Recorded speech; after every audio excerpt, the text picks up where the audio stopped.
Pessoal, vamos lá. Então, nós começamos a semana passada a estudar uma comunicação que está lá no Palestras Familiares de Além Túmulo, do mês de julho de 1861. O título dela é Os Amigos Não Nos Esquecem no Outro Mundo. Então, lembrando assim, a gente vinha estudando algumas comunicações de espíritos um pouco mais comuns, mais normais, Kardec chamou eles de vulgares, né? E depois nós tivemos aí a semana passada algumas comunicações que a gente percebeu os espíritos um pouco mais elevados, né?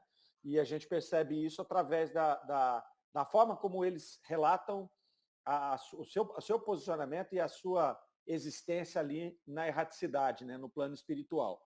E aí nós chegamos nesta comunicação, os amigos não nos esquecem no outro mundo, e um dos assinantes enviou para Kardec a palestra ali.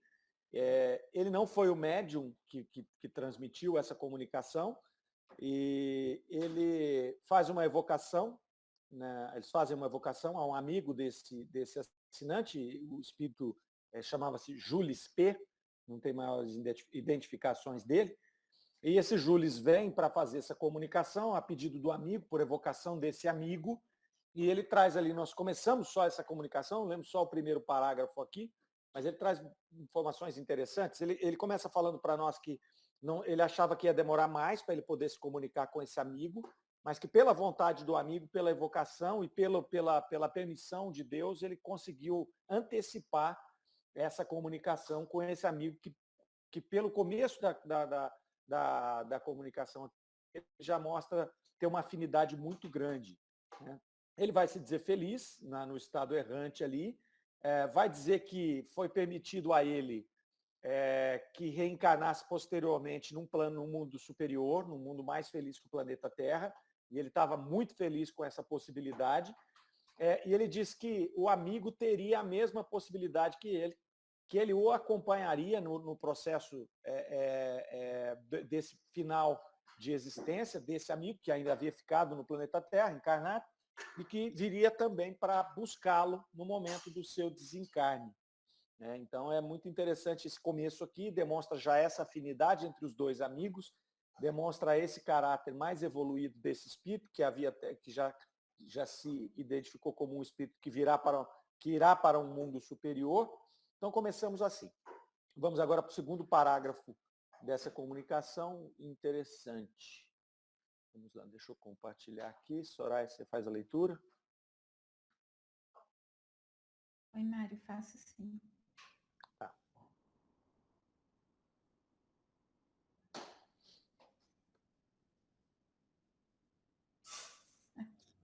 Vamos lá. Posso contar com teu concurso, caro amigo, para atingir o objetivo feliz que tu me deixes entrever? Fica tranquilo. Farei o possível para que venças nesta rota onde ambos nos encontraremos com tanta emoção e prazer, como outrora virei dar-te todas as provas de bondade de coração a que sempre foste tão sensível.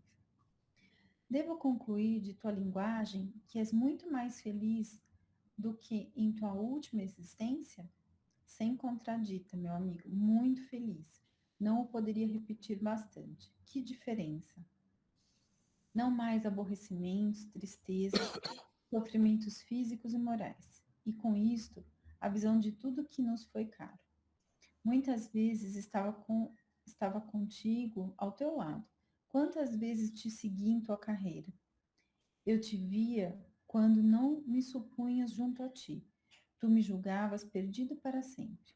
Meu caro amigo, a vida é preciosa para o espírito, tanto mais preciosa quanto suave e pode fazê-la servir, como na terra, ao seu adiantamento celeste. Fica bem persuadido de que tudo se harmoniza nos desígnios divinos para tornar as criaturas de Deus mais felizes e que, de sua parte, basta ter um coração para amar e curvar a cabeça para ser humilde. Então eleva-se mais do que poderia esperar. Só um minutinho, Soraya, por favor. Deixa eu só ver quem está chegando aqui. João Vitor.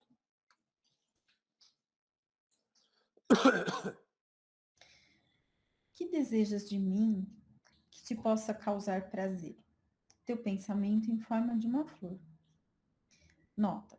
Tendo se estabelecido uma discussão sobre o sentido desta resposta, o espírito acrescentou: quando digo teu pensamento em forma de uma flor, digo que, colhendo flores, algumas vezes deves pensar em mim.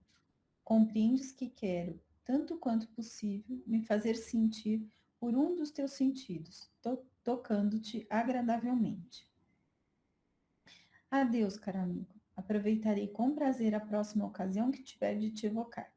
Esperarei com impaciência. Até logo, caro amigo. Legal essa comunicação, né? Bem leve, bem profunda também, né? Então ele vai falando aqui no começo desse item 2 aqui, que ele vai fazer o possível, né, para que o amigo vença nessa rota. Então ele quer continuar com esse amigo, né, que ele gosta muito e ele quer auxiliar. Então ele demonstra essa vocação dos espíritos, sobretudo os superiores, de buscar aqueles que ele tem mais afinidade para poder auxiliar. Na verdade, quanto mais superior, mais vontade de auxiliar todos, né? Mas é óbvio que a afinidade ela vai facilitar esse processo aqui. Com relação à situação que ele está agora, ele vai se declarar aqui novamente muito mais feliz do que quando encarnado, né? E ele coloca aqui essa situação interessante quando ele fala que diferença entre um plano e outro, né? Então quando ele vai falar da felicidade dele, ele fala que diferença que é, enquanto eu estava encarnado para depois de desencarnado. Essas comunicações elas vão trazendo um encorajamento para nós, né? Porque a gente fica sempre pensando nessa questão do desencarne e por pesado, acho que tudo no fundo a gente fica morrendo de medo dessa parada, né? E aí a gente fica apegado aqui à nossa vida. E esses espíritos vêm mostrar para nós essa diferença que é entre os dois mundos e os dois estados, né? O nosso estado aqui encarnado, cheio de limitações, cheio de dores, cheio de preocupações, e lá no plano espiritual, é óbvio, quando a gente vence a nossa jornada aqui, é a diferença que dá. Então ele cita aqui, não mais aborrecimentos, tristezas, sofrimentos físicos e morais. Então ele já não tem mais isso. E aqui eu fiquei refletindo quando eu li isso a primeira vez, essa questão dos sofrimentos morais, né? Mas por que ele vai falar não mais sofrimentos morais? Se ele já estava evoluído mesmo aqui na Terra, não era de se supor que ele tivesse menos aborrecimentos morais aqui do que a maioria, né? Talvez ele tenha tido um pouco menos, mas é difícil você estar aqui no planeta envolvido com o corpo físico, com as limitações que o corpo físico traz, e não carregar esses sofrimentos, inclusive morais, né? Que são trazidos pelo próprio ambiente, pela vida da gente, pela situação em que a gente vive, né? A situação social, política, a situação do planeta, dos outros seres. Então não tem jeito de escapar, né? Tanto do sofrimento físico, esse não tem jeito mesmo, é inexorável, nós vamos passar por ele, porque o processo de envelhecimento ele já é doloroso por si, né? Então só tem um jeito de não sentir dor, é morrendo, mais cedo, né? Se a gente quanto mais longevo, mais dor vai sentir, física. E a moral também é uma coisa que é inevitável por conta do ambiente. Nós estamos no planeta de expiação e provas, então nós vamos estar convivendo com a injustiça, com a dor alheia e a nossa, com uma série de situações aqui naturais de um planeta de expiação e provas que vai fazer com que a gente tenha esse sofrimento moral. Vai falar aqui da preciosidade da vida para o espírito, e aí ele está falando da vida material, em que ele vai dizer lá, você pode fazer servir a vida na Terra, né, como um adiantamento celeste. Aqui ele vai trazer o verdadeiro sentido da nossa vida. O objetivo que a gente tem que dar, ou teria que dar para a nossa existência aqui, que é a de fato de um trabalho, né, um degrau que vai fazer com que a gente consiga avançar no nosso processo evolutivo aqui.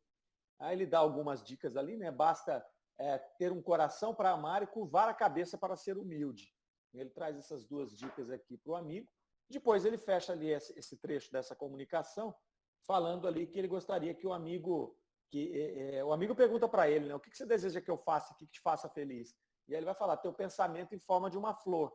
E depois ele esclarece que ele queria fazer esse vínculo com o amigo para que sempre que o amigo se aproximasse, fosse cheirar uma flor, ele lembrasse do outro. E ao lembrar do espírito, você naturalmente já faz uma conexão com ele, o que não deixa de ser uma evocação, e aí eles poderiam, através dessa conexão, estar próximos uns dos outros, e esse amigo já desencarnado participar e se fazer presente no sentido. Ele fala lá no final, me fazer sentir por um dos seus sentidos, que aí no caso seria o olfato, né? Quando ele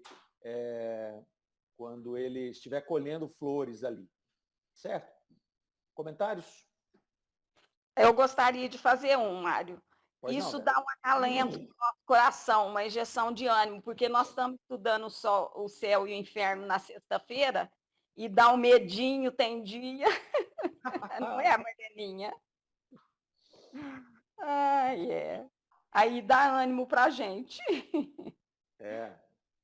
É tudo muito natural, né? A gente tem o instinto de conservação da espécie que faz com que a gente fique aqui vinculados e apegados ao nosso corpo físico e ao planeta em que a gente está se expressando.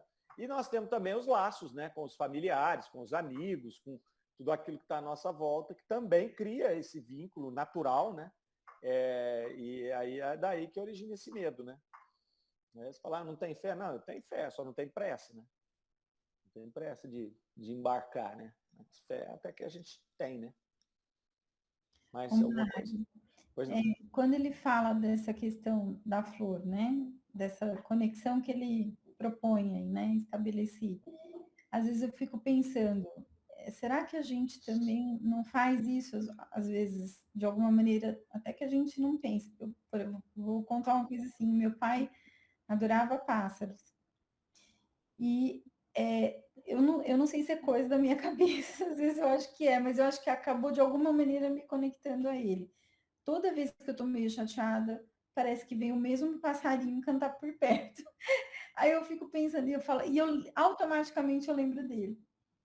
E assim, talvez nem seja, mas eu acho que é uma conexão assim é um acolhimento assim, né, que a gente tem de imaginar. Então eu fico pensando que essas coisas às vezes não são negociadas assim numa evocação ali, mas por pensamento a gente tem as coisas boas que nos conectam às pessoas que a gente ama, né? E eu lembrei disso. Então, e sabe-se lá, né? Se não tem esse passarinho não aparece por ali, não brota por ali por conta disso. Não sei Mário, se a você se semana lembra. passada foi à noite. Isso foi uma coisa que me chamou a atenção, porque é o mesmo passarinho. E é no jardim de inverno, ali da clínica. E eu estava muito triste, assim. E a hora que o passarinho canta, eu mudo completamente, assim. E eu lembro automaticamente do meu pai. E esse passarinho foi cantar à noite. E eu procurava o danadinho no meio porque estava escuro ali, onde fica o jardim de inverno. E até um amigo meu que estava lá, ele falou, gente, mas o que esse passarinho está cantando aqui à noite, né? Que não é muito comum, assim. Aí eu fico, assim, toda vez eu tenho esse sentimento, assim, essa coisa boa. É isso. Já diria o filósofo, né? Há mais coisas entre o céu e a terra do que pode supor nossa vã filosofia. Não vamos especular sobre o passarinho, não, mas que pode, né? Que pode. Mas são essas conexões, né? O espírito aqui quer propor, de fato, uma conexão entre eles, né? É como se ele deixasse você falou dessa negociação, né? É como se ele deixasse uma forma do amigo, toda vez que fosse manusear a flor, que fosse colher, que ele pudesse se conectar e aí eles estarem juntos em pensamento, né? Então, esse seu exemplo é bem bacana também. Bem legal. Mais algum comentário, meninos? Então vamos para a segunda palestra, do mesmo espírito, tá? Ele vem fazer agora uma outra comunicação. 31 de dezembro. Vamos lá. Novo pedido ao meu amigo para me dar uma comunicação no interesse de minha instrução. Eis-me de novo, caro amigo.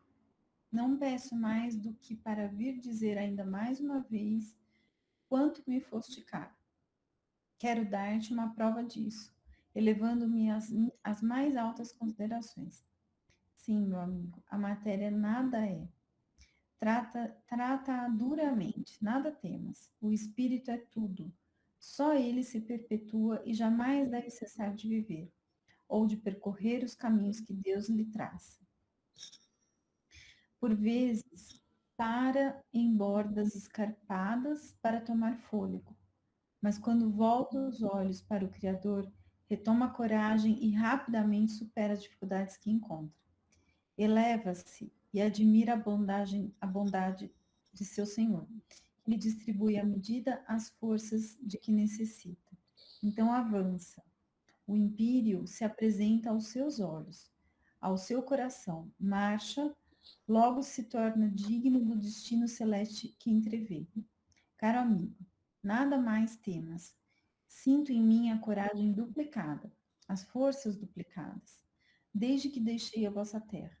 Não mais duvido da felicidade predita, que comparada a que desfruto, será tão superior quanto a mais brilhante das pedras preciosas, o é o simples anel.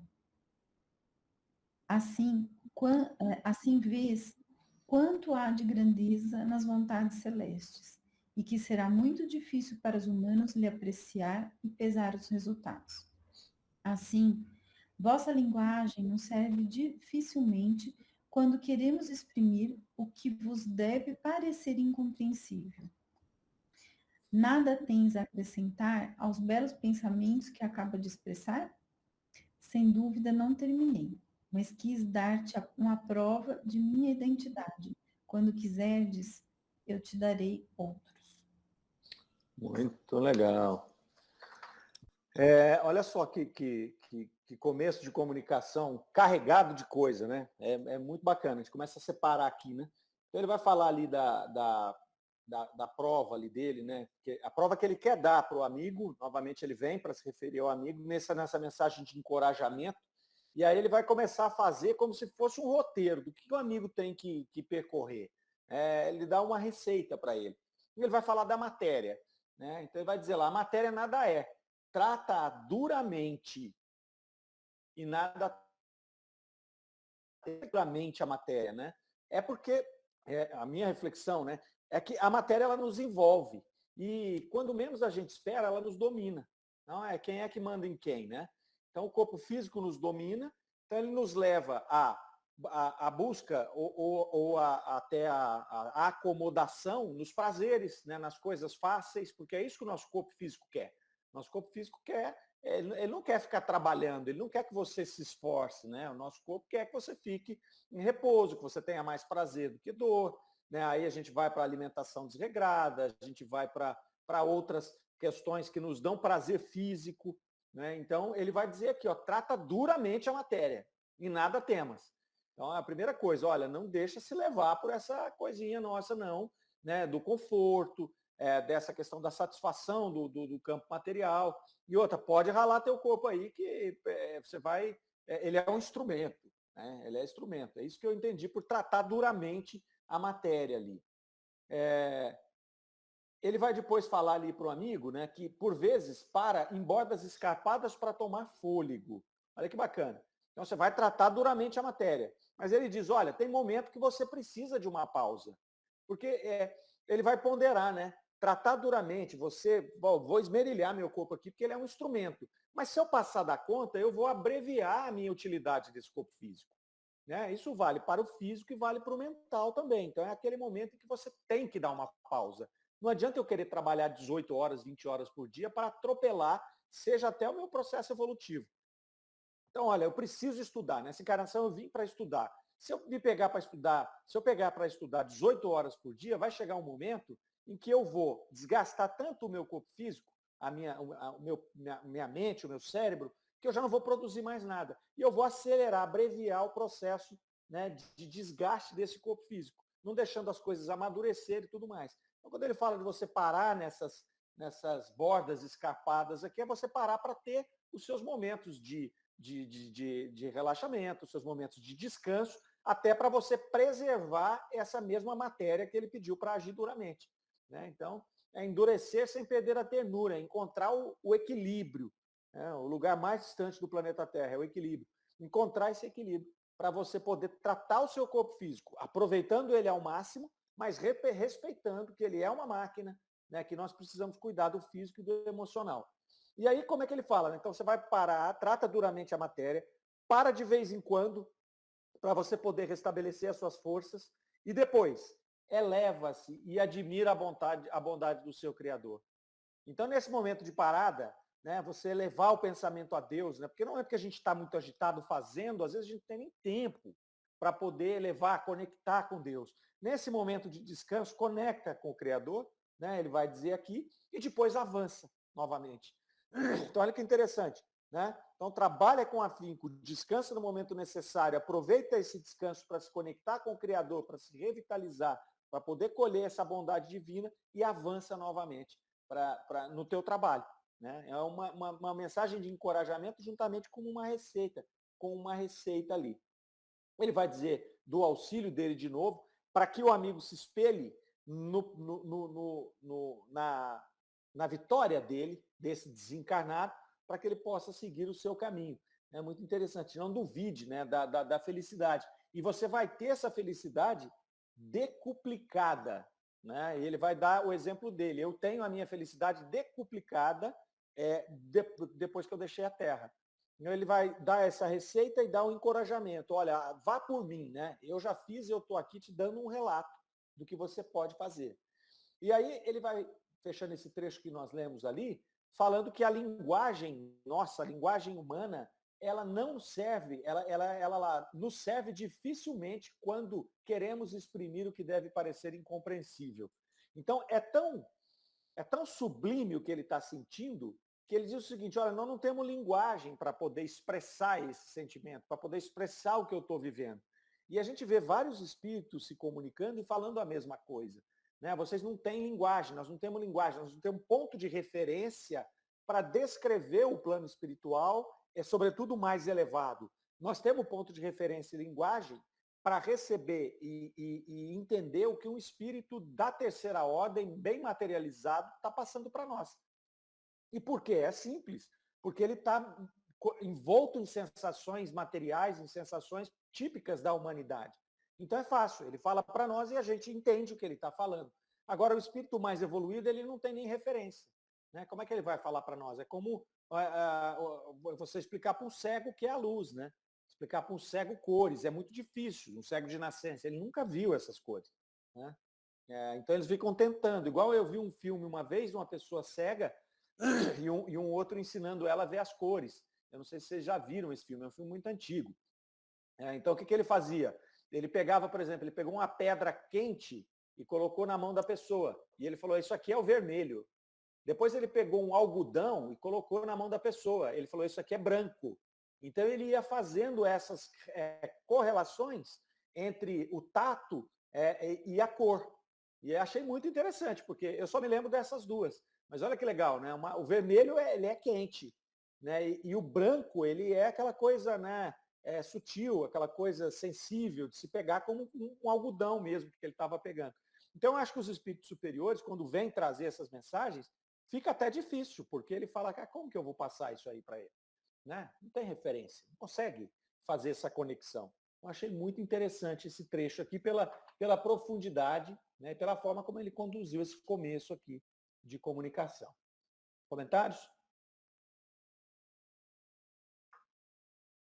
Sigamos.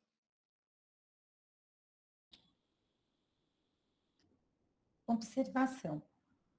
Estas provas de identidade são aqui todas morais e não provêm de nenhum sinal material, nem qualquer das questões pueris que frequentemente algumas pessoas fazem com esse propósito. As provas morais são as melhores e mais seguras, visto que os sinais materiais sempre podem ser imitados por espíritos enganadores. Perdão, gente. Aqui, o espírito se faz conhecer por seus pensamentos, seu caráter, a elevação e a nobreza de estilo. Certamente, um espírito enganador poderia tentar a contrafação em certos pontos, mas não passaria de grosseira imitação. E como faltaria o fundo, só poderia imitar a forma. Aliás, não poderia por muito tempo representar o papel. Desde que estás nessa disposição benevolente, eu seria feliz de aproveitar agora e te peço a bondade de continuar. Eu te direi: abre o livro dos teus destinos. O Evangelho, meu amigo, dar-te-á a compreender muitas coisas que não te poderia exprimir. Deixa a letra, toma o espírito desse livro sagrado e nele encontrarás todas as consolações necessárias ao teu coração. Não te inquietem os termos obscuros, procura o pensamento. E, aí precisa subir um pouquinho o texto, né? E teu coração o interpretará como deve interpretar. Agora estou mais ao corrente e confesso o erro que nós espíritos cometimos ao considerá-lo tão friamente quando vivos. Hoje reconheço que de bom coração teria podido, entendendo naquele tempo os preciosos ensinamentos que o Divino Mestre nos deixou, encontrar neles o socorro que me faltava. Obrigado e a Deus, caro amigo. Aproveitarei com prazer a primeira ocasião que tiver para te evocar. Então, eu virei como venho hoje, não duvides. Farei o melhor que puder.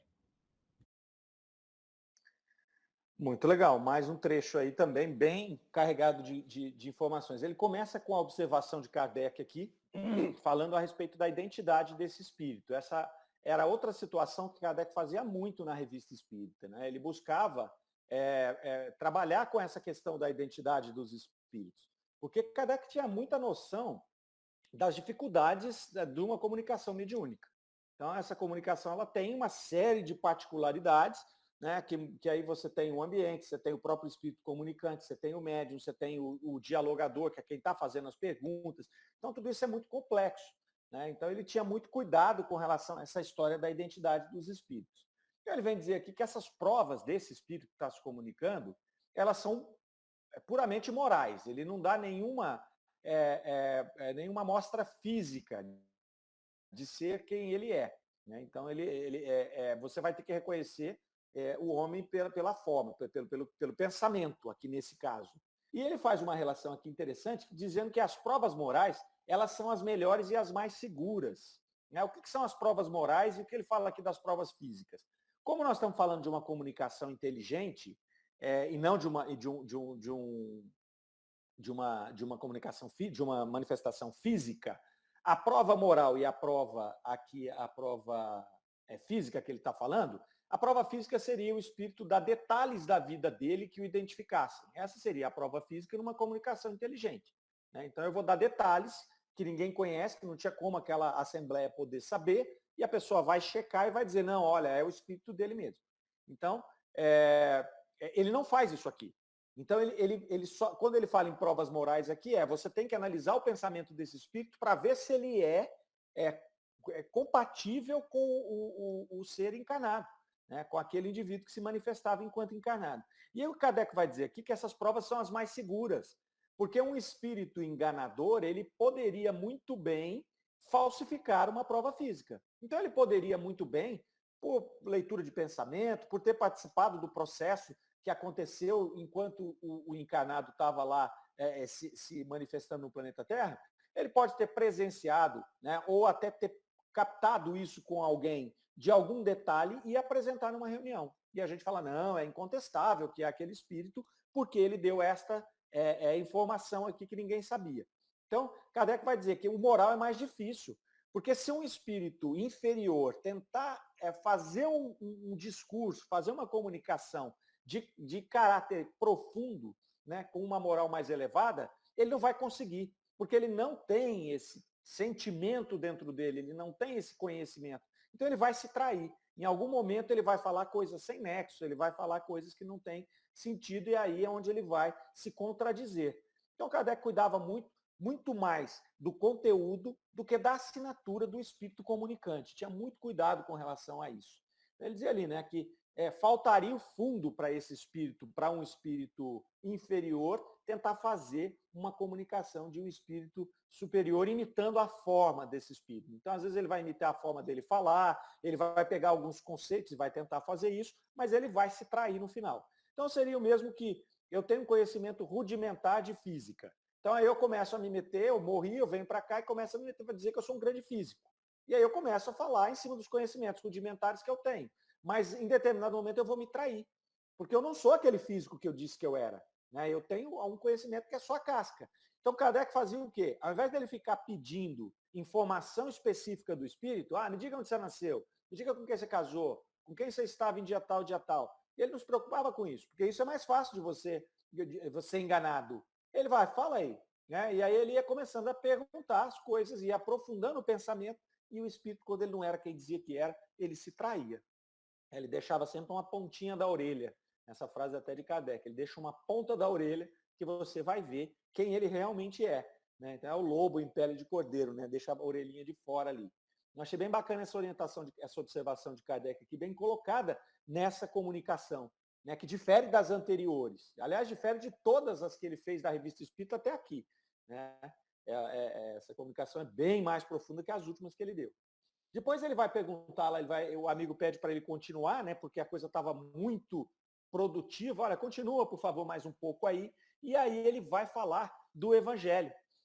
Achei muito bonito. Ele vai falar, abre o livro dos teus destinos, o Evangelho. Mas aí ele vai dar outra informação de como o amigo deve ler o Evangelho.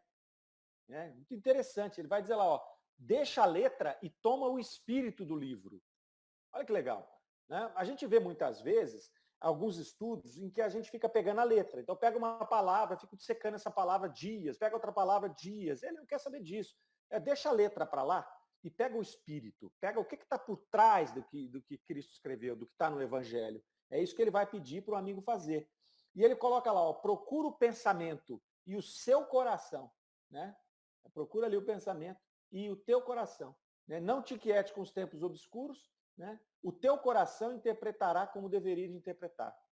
Então, o que ele fala? Lê isso aqui, medita, né? Entrega para o teu pensamento isso e deixa o seu coração responder. Sai da letra, né? Sai de querer ficar interpretando através do que foi escrito ali. Até porque a gente sabe muito bem, a gente já viu isso muito, a turma tem estudado bastante o Evangelho agora, os grupos do NEP e tudo mais, a gente já viu que nós temos sérios problemas de tradução do Evangelho. Sérios problemas de interpretação. Isso não foi escrito por Jesus, não está gravado lá uma live como a nossa aqui. Né? Então, Jesus disse isso, depois, anos e anos depois, alguém foi lá e traduziu, e escreveu. Né? E escreveu aquilo de uma forma, em grego, em hebraico, em sei lá o quê, e outro traduziu depois. Então, se a gente for ficar atrás da letra, muitas vezes nós vamos ficar correndo atrás do rabo. E não é isso, né? O que ele vem dizer aqui para nós é, entrega para o teu pensamento e deixa o seu coração sentir. Sinta o Evangelho. Essa foi a essência que ele colocou aqui. E ele ainda diz para o amigo, confesso o erro, né, que nós espíritos cometíamos ao considerá-lo tão friamente quando vivos. Considerar quem tão friamente? O Evangelho. Ele está falando disso, né, de você fazer aquela leitura e se até a letra. Então, eu achei muito interessante essa orientação dele aqui. Primeiro, falando que o Evangelho é o livro do teu destino. Então, ali está toda a informação que a gente precisa para a nossa evolução espiritual e dando aqui uma forma de como nós temos que nos debruçar sobre esse tesouro que nós temos, que é o Evangelho. Comentários, meninos? Quietos hoje, hein? Acabou aqui. Se tiver que comentar igual casamento. Comente agora ou cale-se para sempre. Essa comunicação acabou. A Lucélia escreveu aí, Mário. Lê. Vamos ver o que ela disse aqui. Interpretar seria uma interpretação a mais, sem tocar o nosso coração, perfeitamente. Né? E já tem muitas interpretações, né? Tem milhares de interpretações. Da letra, né? Da letra. Agora, pois não. Não, pode falar. Só queria fechar aqui que a gente tem muita interpretação da letra. E algumas interpretações do sentido, quando a pessoa consegue entender aquilo e viver o Evangelho, né? A pessoa que está vivendo o Evangelho, essa consegue executar, né? Então, um exemplo que mais salta para nós espíritas aqui é o próprio Chico, né? Ele viveu, ele não ficava interpretando, né? Eu não me lembro do Chico ficar interpretando passagem do Evangelho pela letra, né? Ficar ali, não, porque isso aqui, né? Os hebreus faziam isso, aquilo, lá queria dizer isso. Então, o carneiro não era carneiro que ele queria dizer, ele estava dizendo que era outra coisa, né? Então, Chico não, ele só ia lá e fazia, né? Só ia lá e fazia. Então, acho que é um grande exemplo aqui da interpretação aqui do Evangelho. Pode falar, Vitor. Não, só sobre a questão da identificação dos espíritos, eu me lembro de uma passagem interessante na Revista Espírita de 1860, que Kardec narra sobre uma comunicação do Homero, o poeta épico grego, né, que todos conhecem, escritor da Odisseia e da Ilíada, e ele dá uma prova de identidade que foi espontânea. Então ele cita um apelido que ele tinha, que ninguém ali conhecia ali na reunião, né? Kardec, nem muito menos os médiuns, que eram indivíduos pouco letrados.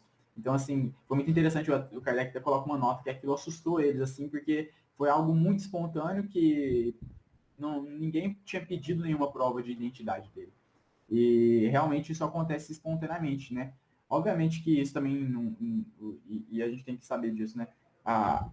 O objetivo nunca é saber quem é que está ditando, o objetivo é saber o conteúdo, entender o conteúdo e analisá-lo. Esse é o grande objetivo, né? Algum mistificador também poderia dizer o apelido de Homero, claro que sim, mas o ponto é a da comunicação, mas é interessante a gente saber que os espíritos revelam também a identidade espontaneamente e raramente revelam quando pedido para eles, né? É muito difícil que isso aconteça, porque eles normalmente demonstram essa independência. Mas fora isso, outro ponto que é legal destacar é esse pensamento realmente independente dos espíritos do médium, né? Ou seja, os médiums que nem consciência tinham de que Homero tinha tido esse apelido, né?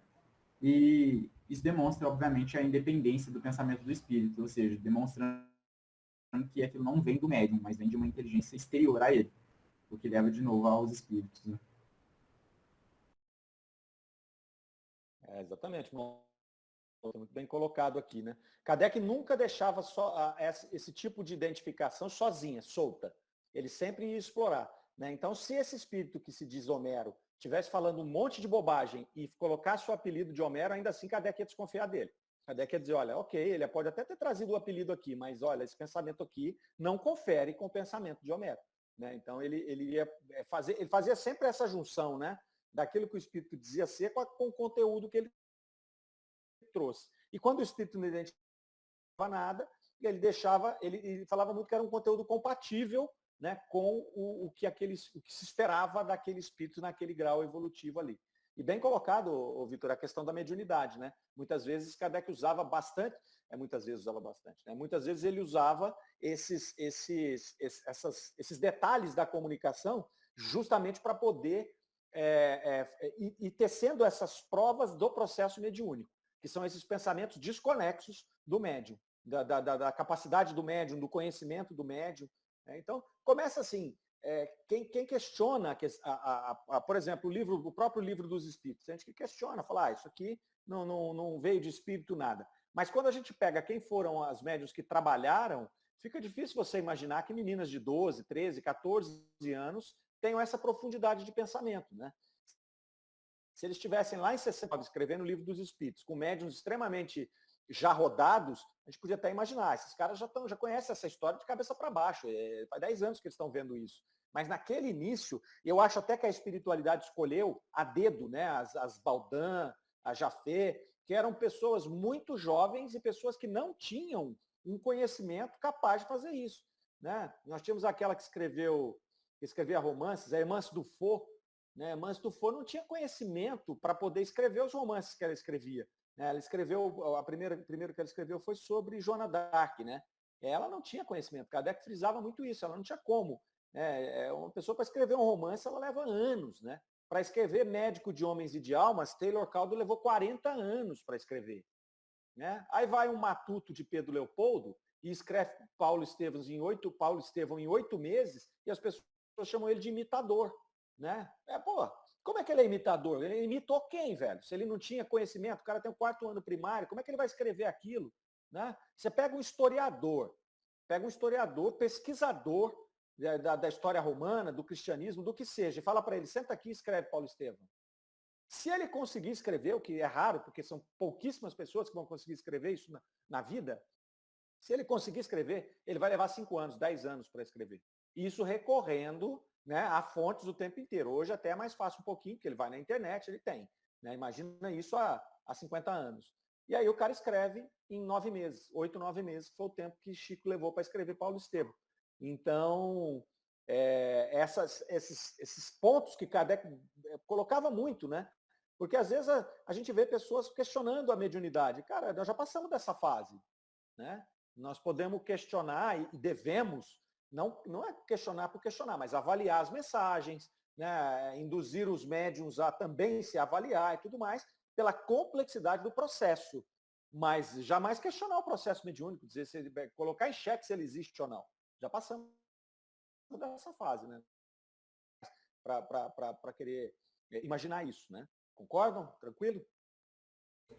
É importante entender, Mário, também, que o Espiritismo, como uma ciência e construído cientificamente, dentro de uma ciência, quando há um debate de ideias entre pontos que estão discordantes, não basta com que se diga, eu acho algo, eu acho aquilo. Opiniões, elas não têm valor algum dentro de um debate científico, porque opiniões são opiniões. Todo mundo possui uma opinião e tudo bem, não tem problema ter opiniões, mas dentro de um debate científico, não existe um debate de opiniões, é um debate bem fundamentado, um debate que provém da observação, de análise, etc.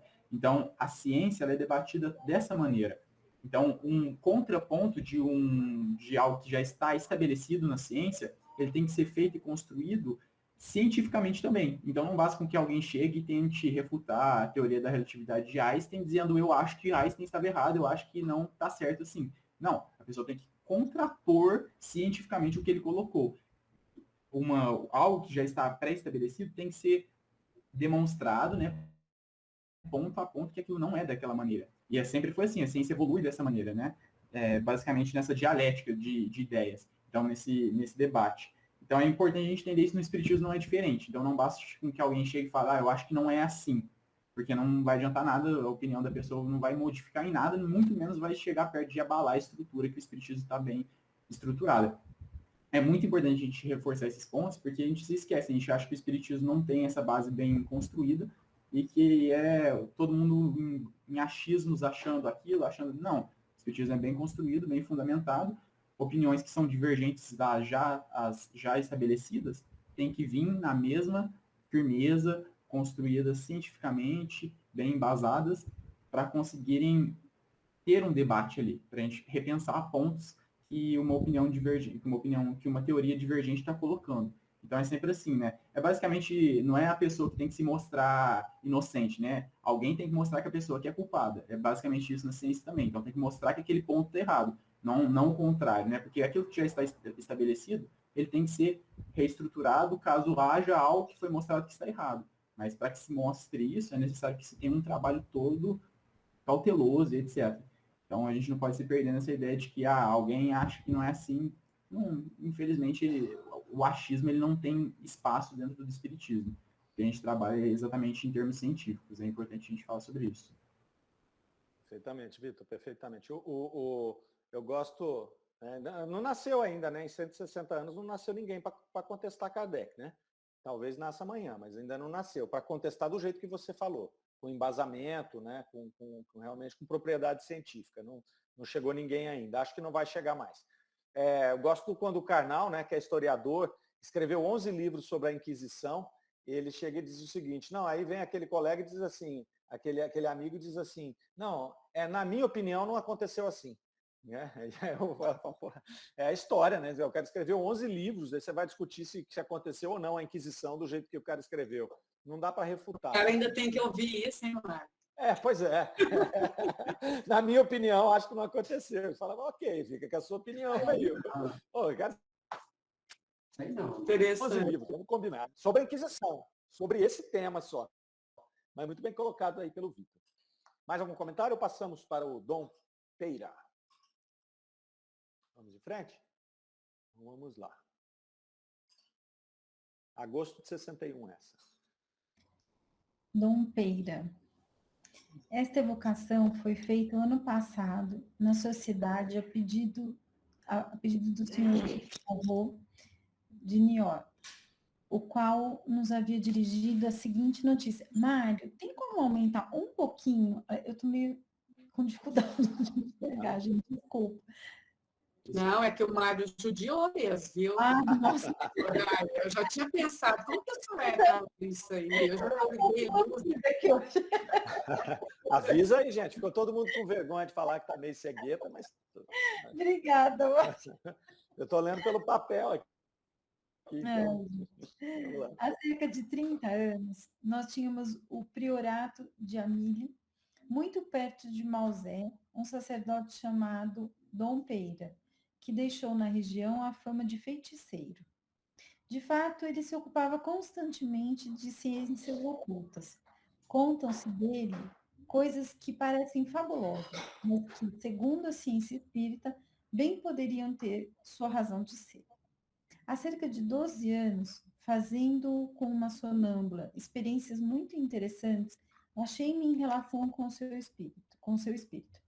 Apresentou-se como um auxiliar com o qual não podíamos deixar de ter êxito, mas nós fracassamos. Depois, em pesquisas da mesma natureza, fui levado a crer que esse espírito deveria ter se interessado. Venho pedir, se não abuso de vossa benevolência, que ele seja evocado e lhe seja perguntado quais foram e quais são suas relações comigo. Partindo daí, talvez um dia eu tenha coisas interessantes a vos comunicar.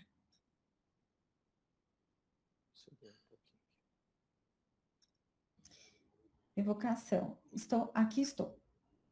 De onde vem a reputação de feiticeiro que tinhas em vida? Conversas de comadres. Eu estudava química. Qual o motivo que vos pôs em relação com o Sr. Borro de Niort? O desejo de me distrair um pouco, a propósito do o desejo de me distrair um pouco, a propósito do poder que ele me atribuía. Muito bem, vamos só dar uma paradinha aqui para a gente contextualizar esse início dessa comunicação aqui. É interessante, então, que é um caso lá que havia passado 30 anos, né? Ele vai falar aqui do sacerdote chamado Dom Peirá, lá o Peira, sei lá como é o nome do cara, que ele tinha fama de feiticeiro, né? E já começa aqui falando que hoje já tem coisas que ele fazia que a doutrina espírita já começa a colocar no lugar. Então não tem tanto de feitiçaria ali. Então começa por aí, né? E essa pessoa que a sociedade, ele vai dizer ali que há cerca de 12 anos ele tinha feito experiências na área, na área do magnetismo com uma sonâmbula, né? E que esse espírito do sacerdote aqui, do Dom Peira, ele havia se apresentado como auxiliar desta pessoa que tinha feito o trabalho com a sonâmbula ali. E aí eles começaram a trabalhar com um propósito, que eles não relatam aqui qual é ainda, e que depois não deu certo. Eles começaram ali, o espírito falou que ia ajudar, né, naquele propósito, e depois a coisa descambou, não andou. E aí ele faz ali, começa a evocação, e ele vai. A primeira pergunta é essa, né? Da questão da fama, da reputação de feiticeiro. E aí é interessante que ele já fala, né? Conversas de comadre. E esse espírito é meio estressado, né? Nós vamos ver durante a comunicação que ele dá umas patadas aí nas pessoas ali, ele é meio queimado. Já começa, já é a conversa de comadre, isso aí. Essa galera ficava lá falando, né, pelos cotovelos. Eu estudava química. E é interessante, né? Porque pensa lá, 30 anos antes de 61. A pessoa que estudava química era tido mesmo como feiticeiro, né? Um alquimista. Então, eram coisas que sempre a humanidade fez isso, né? Aquilo que a gente não entende, a gente joga para o lado do místico, joga para o lado das coisas misteriosas, sobrenaturais, né? Essa é a palavra que eu estava buscando aqui, sobrenaturais. Aí ele vai perguntar qual era o motivo que colocou ele em relação com o senhor Borro, lá de New York, que é a pessoa que fazia as experiências lá com os sonâmbulos. E ele vai dizer, eu queria me distrair um pouco a propósito do poder que eu tinha. Olha que interessante, né? Ele era lá tido como um feiticeiro e tudo mais, ele desencarnou, o cidadão começa a fazer experiências lá com uma sonâmbula, e aí provavelmente ele até o tem evocado em pensamento, ele, né?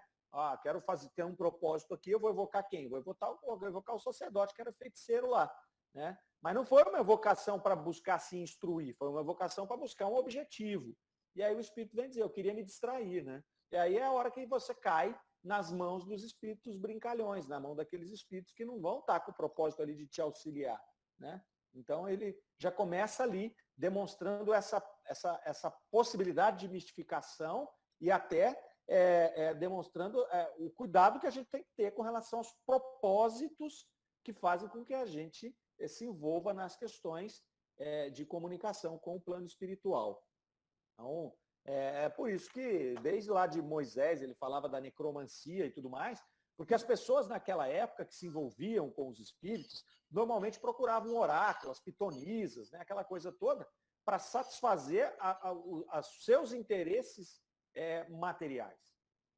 Então, aquela questão das proibições anteriores, elas têm mais a ver com essa situação e, obviamente, com o fato de não ser do interesse, sobretudo das religiões e dos governos dominantes, que as pessoas tenham uma espiritualidade muito exacerbada, porque isso aí desafia um pouco uma série de conceitos, dificulta você ser comandado, dificulta você ser dominado melhor, né? Então, não é do interesse das pessoas, como muitas vezes não é do interesse das pessoas que a população, de modo geral, tem acesso à cultura, tem acesso a ideias que vão fazer com que elas se rebelem com aquele sistema, enfim. Então, isso sempre foi assim. Então, esse espírito já vai deixar claro aqui, logo no começo da sua comunicação, esse cuidado que você tem que ter e a facilidade de se mistificar. Ok? Algum comentário, alguma dúvida? Vou mandar mais um pouquinho. Diz ele que vos apresentastes como auxiliar em suas pesquisas. Poderias dizer-nos qual a natureza dessas pesquisas? Não sou bastante indiscreto para trair um segredo que ele julgou melhor não vos revelar. Vossa pergunta me ofende. Não queremos insistir, mas vos faremos notar que poderias ter respondido de modo mais conveniente a pessoas que vos interrogam seriamente e com benevolência. Vossa linguagem não é a de um espírito adiantado. Sou o que sempre fui. De que natureza são as coisas fabulosas que contam de vós? Como vos disse, são histórias. Eu conhecia a opinião que formavam de mim, e longe de procurar abafá-la, fazia o que era preciso para favorecê-la. Levando-se em conta a resposta precedente, parece que não progredistes após a morte. Na verdade, não procurei fazê-lo, pois não conhecia os meios. Contudo, julgo que existe algo a fazer. Há pouco pensei nisto. Vossa linguagem nos admira, vinda de um espírito que foi sacerdote em vida e que por isso mesmo deveria ter ideias de certa elevação. Acredito piamente que eu era muito, muito pouco instruído. Tende a bondade de desenvolver o vosso pensamento. Por mais instruído para crer, mas não bastante para saber. Por demais instruído para crer, mas não bastante para saber. Então não eres o que se chama um bom padre? Oh, não. Muito bem. Olha só aqui. Hã? Peraí. Ele é mal-humorado, né? Ele é mal-humorado, mas olha só, como mesmo numa comunicação assim, marrenta, né, uma comunicação que parece superficial, ela vai trazendo um monte de coisa interessante aqui, né? Eles começam pedindo para ele falar qual era o interesse do magnetizador lá que te procurou, né? Qual era o real interesse dele? E aí ele vai dizer, olha, eu não sou indiscreto, eu não vou contar o que é. Se ele não contou, né? E aí ele ficou queimado com o fato deles terem feito essa pergunta para ele ali. E aí eles vão dar uma cobrada nele e falar, a tua linguagem é ruim, né? Você podia responder de uma maneira diferente às pessoas que nós estamos aqui com seriedade. E aí ele vai dizer lá, eu sou quem eu sempre fui. Ele não está preocupado em se fazer, em se mostrar alguma coisa. Esse tipo de espírito é muito interessante, né? Porque ele é mais interessante para você aprender com ele do que aquele que é muito empolado, né? O pseudo-sábio, que fala bonitinho, no fundo, né? São os sepulcros caiados, né? Então ele é branquinho, pintadinho por fora e podre por dentro, podre e mal cheiroso por dentro. Né? Então, ele vai começando a se mostrar ali. Vai dizer ali que são histórias, aquilo que eles pensavam dele, mas que ele gostava. E ele fazia de tudo para favorecer esse entendimento das pessoas de que ele seria um grande feiticeiro mesmo e tudo mais. E aí ele vai lá, ó, eles vão apertando ele, vai dizer, pô, pelo que você está respondendo aqui, você não evoluiu depois da morte, nada além do que você fez aqui na Terra, né? E achei interessante, porque ele vai responder lá, ó, na verdade eu não procurei fazê-lo. Então é um espírito que ele desencarnou, provavelmente passou pelo período da perturbação ali, e ele continuou com os seus próprios interesses. Ele não teve interesse nenhum diferente. E ele vai dizer ali, ó, não procurei fazê-lo, pois não conheci os meios. há pouco pensei nisso. Olha que interessante. Então, ele estava lá, endurecido naquele propósito, por alguma razão que a gente desconhece, mas que a espiritualidade daquele momento não desconhece, colocaram ele para ser evocado ali, e naquele momento em que ele foi evocado, ele se mostra ainda endurecido, mas aqui com essa pergunta ele já começa obviamente não foi só por essa pergunta, foi por todo o ambiente, ele começa a ser tocado. Então olha que interessante aqui, ó. Na verdade eu não procurei fazê-lo, evoluir depois de morto, pois não conhecia os meios. Pensei nisso agora. Então ele começa a ter ali um lampejo de que ele pode ter outro caminho. Então eu achei muito interessante isso. Aqui é um processo quase que de socorro, né? Não seria desobsessão, porque não estava obsediando ninguém ali, mas seria de socorro a esse espírito, que estava ainda persistente, resistindo, né, à sua evolução. Ele tinha desencarnado, quando ele teve aquela oportunidade, ele entrou para brincar com aquele magnetizador, né? Ele entrou no jogo dele ali, ele se divertiu com aquilo, como ele mesmo falou, e agora, conversando com essas pessoas mais sérias, que perguntam para ele por que ele não evoluiu, ele fala, mas eu não conhecia os meios, eu podia ter evoluído. Ele começa a se conscientizar. Eu achei muito interessante, porque daqui para frente, a gente vai ver semana que vem, que daqui para frente, ele vai começar a mudar um pouco a forma como ele responde, a forma como ele pensa. A gente vai acompanhar, que não essa semana, mas semana que vem.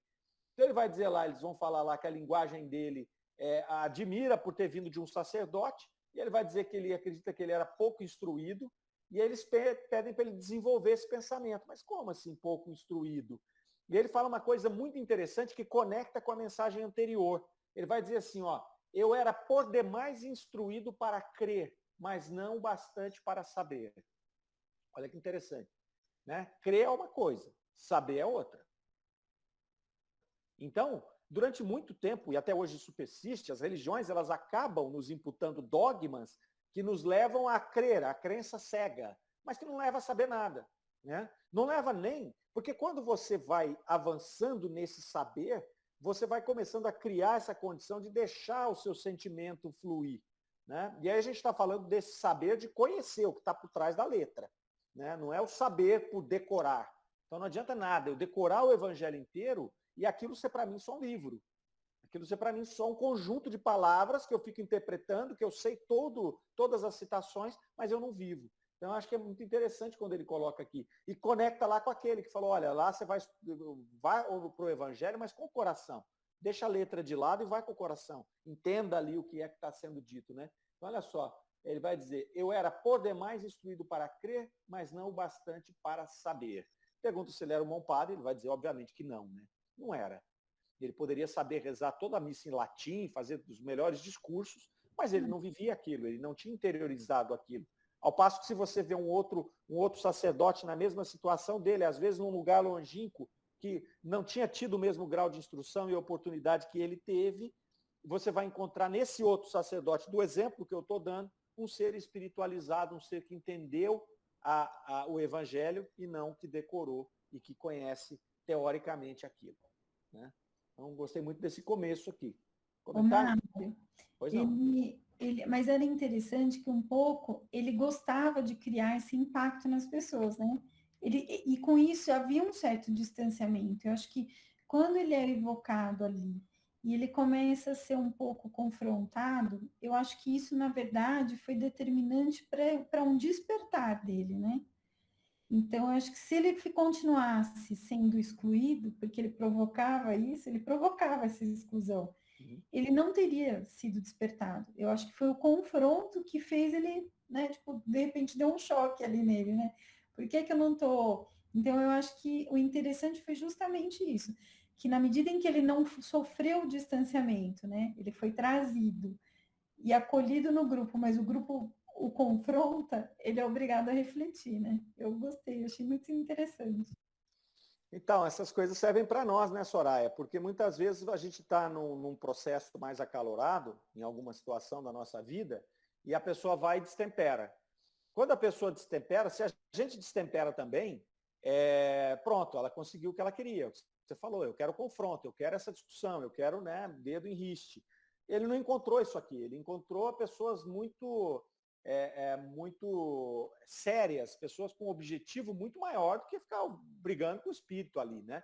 Porque eles podiam ter feito duas coisas, temperado com ele, né, tentado repreender, dar uma lição de moral nele, que não ia funcionar, porque talvez fosse isso que ele quisesse, ou então que falasse para ele, então tá, cara, você não quer falar, vaza daqui, sai fora, nós vamos procurar um espírito que possa trazer instrução. Não. Essa turma que estava ali, eles buscavam extrair justamente dessas situações o que tinha ali no meio. Né? Eles não ficavam buscando só instrução de espírito superior. Essa era a síntese de Kardec. Tanto que Kardec falou várias vezes que ele aprendia muito, às vezes muito mais com espíritos vulgares, que ele chamava ordinários, do que com espíritos elevados. Porque às vezes chegava um espírito lá, um pseudo-sábio, ficava 2 horas falando, não aprendi nada com isso. E uma pessoa simples chegava, contava a sua história de vida, ou uma pessoa como essa, que na verdade eles, lá da Sociedade Espírita de Paris, entenderam que ele, no fundo, ele é um sofredor. Né? Ele é um sofredor. Então, é interessante esse confronto pela inteligência. Né? É um confronto racional, ele não é de discussão, ele é um confronto racional, que ele faz a pessoa ter que responder a perguntas muito racionais. Ninguém ficou floreando, se intimidando com as histórias dele, né? Então, tipo, estamos te perguntando de maneira respeitosa, então por que você não atende essas perguntas? Então, acho que foi a primeira vez, talvez, que ele foi tocado, porque a abordagem talvez tenha sido diferente de tudo que ele viveu, né? Exatamente.